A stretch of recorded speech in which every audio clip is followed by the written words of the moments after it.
Шарль Перро. Золушка. В давние времена жил знатный дворянин со своей дочерью. Женившись второй раз, он привел в дом, пожалуй, самую гордую и своенравную красавицу из всего королевства. А у той своих дочерей к тому времени уже было 2. И ничем другим не занимались они, кроме любования в зеркале и смены нарядов по многу раз на день. Другого и не умели, да и не хотели. Вот насколько были глупые. Мачеха с первого взгляда не взлюбила свою падчерицу, и не мудрено. Девушка выросла красивой, доброй и ласковой. Любое дело в ее руках спорилось, да все с песней и с улыбкой. Дочери же мачехи, в сравнении с ней, хоть и одевались побогаче, да с какой стороны ни глянь, во всем ей уступали. День за днем мачеха заставляла бедную падчерицу выполнять всю самую грязную работу по дому, а та не смела ослушаться и только к вечеру устало садилась возле камина прямо на золу. Оттого и прозвали ее сводные сестры Золушкой. Каждый день Золушки был похож на другой. Утром вставала она с рассветом, убирала, готовила, стирала и выполняла все поручения мачехи и ее дочерей, а вечером, сидя у камина, штопала и вышивала. И вот однажды из королевского дворца пришло письмо. Молодой королевич приглашал всех знатных девушек на бал. Ему пришло время найти себе невесту. Такая новость вызвала настоящий переполох. Мачехины дочки доставали платья из шкафов, шали, украшения и заставляли Золушку гладить то одно, то другое платье. И вот, наконец, платья были выбраны бархатные, с кружевами и рюшами. Золушка же, у которой был утонченный вкус, старалась всюду угодить сестрам, но ей доверили только прически.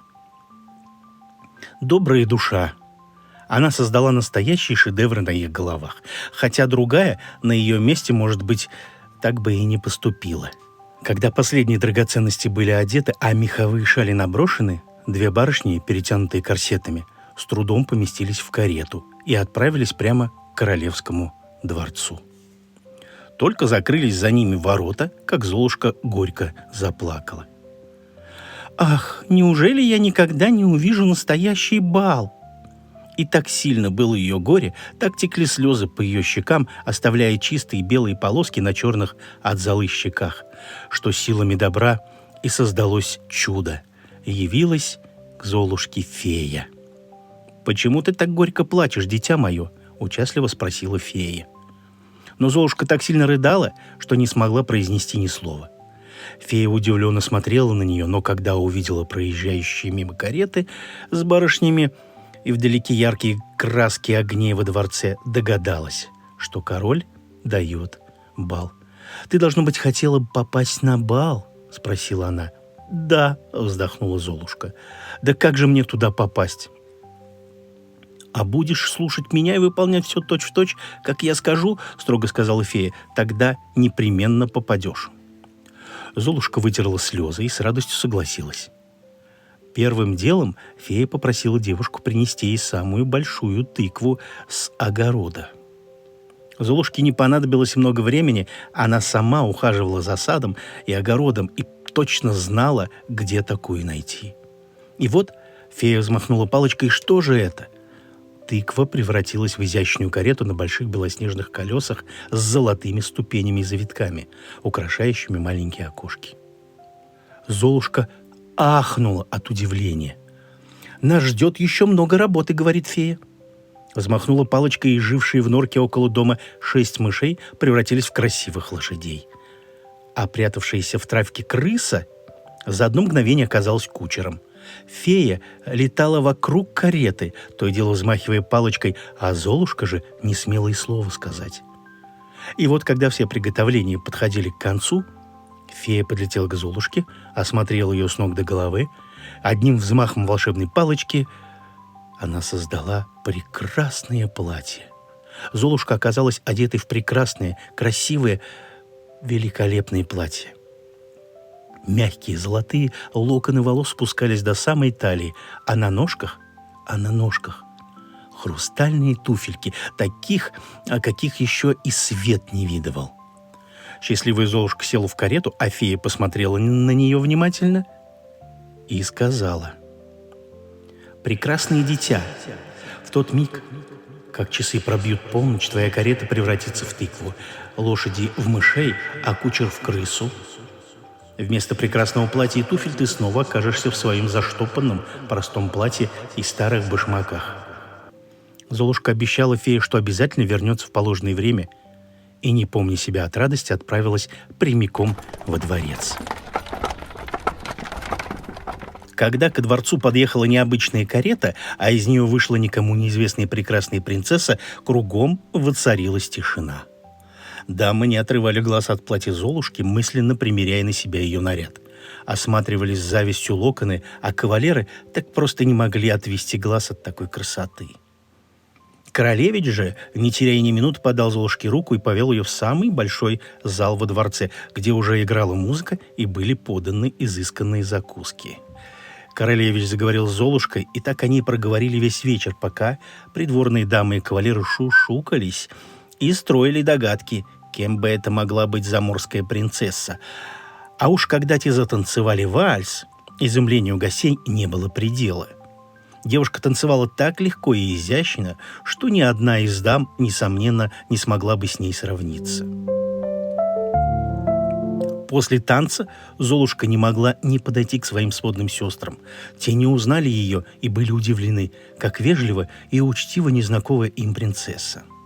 Раньше им и в голову прийти не могло, что красота заключается не в бархатных нарядах и золотой парче, а в чем-то другом.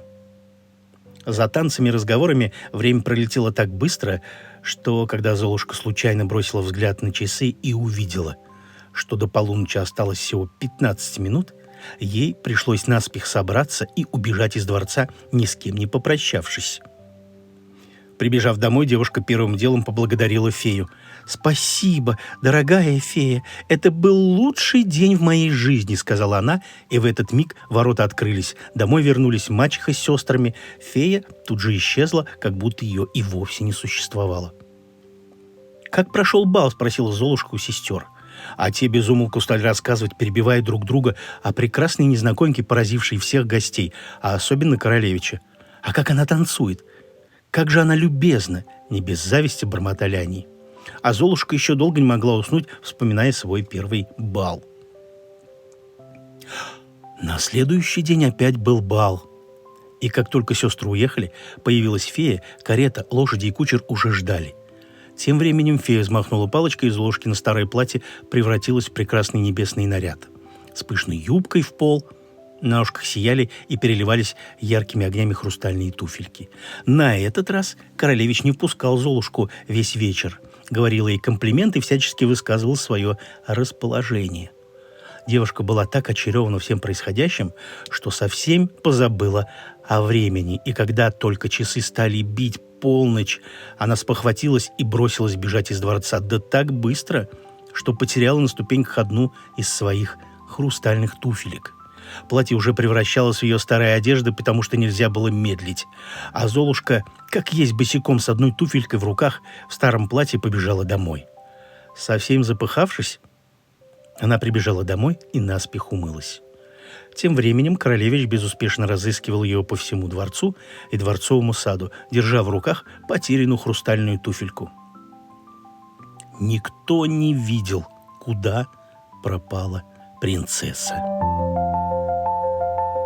Сводные сестры еще долго рассказывали Золушке, как безутешен был королевич, как долго он искал пропавшую красавицу. Они утверждали, что он, очевидно, по уши влюблен в незнакомку. Ну, так и оказалось. Через пару дней королевская делегация начала посещать всех девушек королевства, примеряя им туфельку. Королевич собирался жениться на той девушке, которой хрустальная туфелька придется впору. Пришел черед дома, в котором жили Золушка и ее сестры. Как те не пытались натянуть на свои ноги туфельку, она была им слишком мала. «Могу и я тоже примерить туфельку?» – прошептала Золушка краснея. Сводные сестры захохотали во весь голос. «Куда тебе туфельки мерить? Знай свое место!»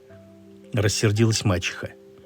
Однако Королевский посыльный сказал, что приказано примерять туфельку всем девушкам без исключения. Он помог Золушке сесть, поднес хрустальную туфельку к ее ноге и увидел, что та идеально подходит ей. К тому же Золушка достала из кармана вторую такую же туфельку и надела на другую ножку. В этот самый момент появилась фея и одним взмахом палочки одела девушку в новое красивое платье.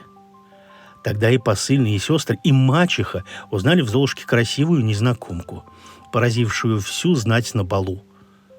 Они начали плакать и просить прощения у сестры за то, что так плохо с ней обращались. Золушка, конечно же, простила их, ведь она была добра и не умела держать зла на других. Всего через пару дней королевич и Золушка сыграли пышную свадьбу и прожили всю жизнь душа в душу.